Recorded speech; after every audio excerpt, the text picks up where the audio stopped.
Hello, hello les transformés, comment allez-vous? J'ai foi que vous êtes dans la joie en ce jour. Alors aujourd'hui, nous sommes un jour merveilleux, c'est le jour de la Pentecôte. Alors pour célébrer ce temps où vraiment nous avons eu l'opportunité par la grâce de Dieu que Jésus nous a laissé le Saint-Esprit qui est une personne, qui est cette personne que nous devons chérir, désirer ardemment et désirer son fruit. Et l'un de ces fruits que nous allons parler pour notre série du fruit de l'esprit, nous allons parler d'une tranche d'un de ces fruits qui est la patience. Voyez-vous, le manque de patience nous fait récolter des miettes. Il est écrit dans la parole de Dieu, dans Jacques 1, au verset 3 à 4, je lis la parole avec révérence, sachant que l'épreuve de votre foi produit la patience. Mais il faut que la patience accomplisse parfaitement son œuvre, afin que vous soyez parfaits et accomplis sans faillir en rien. Voyez-vous, il y a des choses que nous demandons à Dieu et nous voulons les voir apparaître tout de suite devant nous comme une baguette magique. Ce n'est pas forcément parce que ça fait partie de notre héritage ou bien que c'est une promesse que Dieu nous a faite ou c'est une parole que nous avons reçue de la part de Dieu à travers un prophète ou une prophétesse et que nous sommes censés avoir tout de suite cette chose. La parole déclare que Dieu, il est le maître des temps et des circonstances. Il fait toutes choses belles en son temps.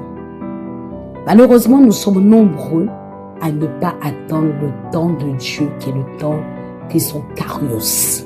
Nous voulons que Dieu opère dans notre chronos. Dieu n'opère pas dans le chronos. Dieu opère dans le kairos, qui est son temps qu'il a choisi. C'est pour cela qu'il dit qu'il fait toutes choses belles en son temps. Alors pourquoi Dieu nous fait passer par l'épreuve de la patience?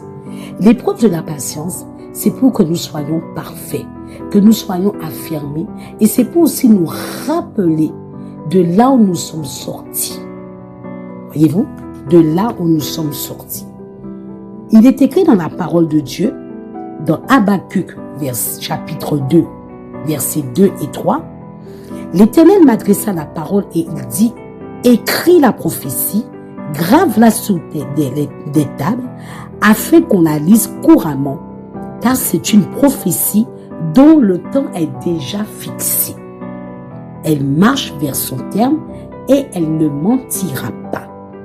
Si elle tarde, attends-la, car elle s'accomplira certainement. Habakkuk dit, c'est l'Éternel qui m'adressa cette parole. La Bible dit que Dieu n'est pas un homme pour mentir, ni le fils de l'homme pour se repentir. Ce que dit sa bouche, sa main droite l'accomplit. Quand il dit au septentrion de donner, le septentrion donne. Nous ne pouvons pas acheter Dieu par notre manque de patience. Car l'impatience récolte des miettes. La Bible dit que sans la foi, nul ne peut être agréable à Dieu. Voyez-vous que parfois dans notre vie, nous fabriquons notre propre bénédiction et nous disons que c'est Dieu qui nous a bénis. Avant même que nous soyons conçus dans le sein de notre mère, Dieu nous connaissait déjà. Il est écrit dans sa parole que c'est lui qui connaît les projets qu'il a formés sur nos vies, qui sont des projets de paix et non de bonheur, et non de malheur, excusez-moi, mais pour nous donner un avenir et une espérance. Il sait ce qu'il fait. Il connaît mieux que quiconque ce qu'il a prévu pour nous dans sa présence, qu'il avait déjà prédestiné pour nous. Des bonnes œuvres même qu'il avait déjà pratiquées, préparées pour que nous puissions les pratiquer. Voyez-vous? Mais nous manquons beaucoup de patience. Alors je veux encourager un bien-aimé dans les transformés, de pouvoir garder le calme. Je ne sais pas dans quelle tempête que tu te trouves lorsque tu vas écouter ce podcast. Je ne sais pas dans quelle tempête de ta vie dans laquelle tu te trouves. Mais assurément, si tu as donné ta vie à Jésus, Jésus est dans cette tempête avec toi. Si tu traverses le feu ne te brûlera pas. Si tu es dans un tunnel et tu te dis que oui, à quel moment je verrai la lumière est déjà en toi. Il dit dans sa parole, dans Ésaïe 30, au verset 15, car ainsi a parlé l'Éternel, le Saint d'Israël, c'est dans la tranquillité et le repos que sera votre salut.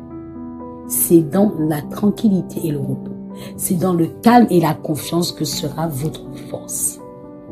Ce n'est pas dans l'agitation. Parce que lui, il fait les choses belles en son temps. Et son temps n'est pas notre temps.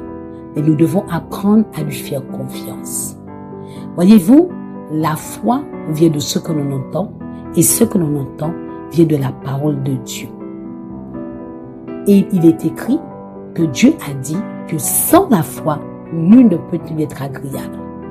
Il faut savoir que la foi et la patience, elles marchent ensemble. Elles sont de pair. On ne peut pas dire qu'on est patient si on n'a pas la foi en Dieu. On ne peut pas développer la patience et réussir l'épreuve de la patience si on regarde à ce que frappent les yeux au lieu de regarder à ce que Dieu dit dans sa parole. Avoir les yeux de l'esprit au lieu de regarder à ce que les yeux physiques voient. Nous devons faire très attention. Parce que le manque de foi est synonyme de manque de confiance à Dieu. Je ne sais pas par où tu es en train de traverser, mais n'échoue pas ton épreuve. Ne sois pas un beau parleur qui dit oui, je crois. Mais quand le feu devient très, très brûlant et très fort, comme Abed-Nédro, Shadrach et Meshach qui étaient dans cette fournaise ardente, mais il y avait le 4e homme avec eux. Et c'était Dieu. Aussi longtemps Dieu est là avec toi, même si tu marches dans la vallée de l'ombre et de la mort, ne crains aucun mal, parce que sa houlette et son bâton te rassurent. Alors, reçois ce parfum de patience, ce parfum d'encouragement qui va augmenter ta patience, qui va te faire grandir encore dans la patience et pour te permettre de réussir l'épreuve de la patience, afin qu'en sortant de cette épreuve, tu deviennes une personne parfaite, que tu deviennes une personne affermie, une personne qui sera inébranlable, qui ne soit plus se laisser, comment dirais-je, qui devient imperturbable, invincible devant l'adversité, mais qui aura le front dur, parce que, comme David, qui était dans sa petite bergerie, en train de s'occuper du troupeau de son père, mais quand il a rencontré le Seigneur dans cette petite bergerie, qu'il a appris à combattre l'ours, il a su combattre le Goliath qui était devant lui.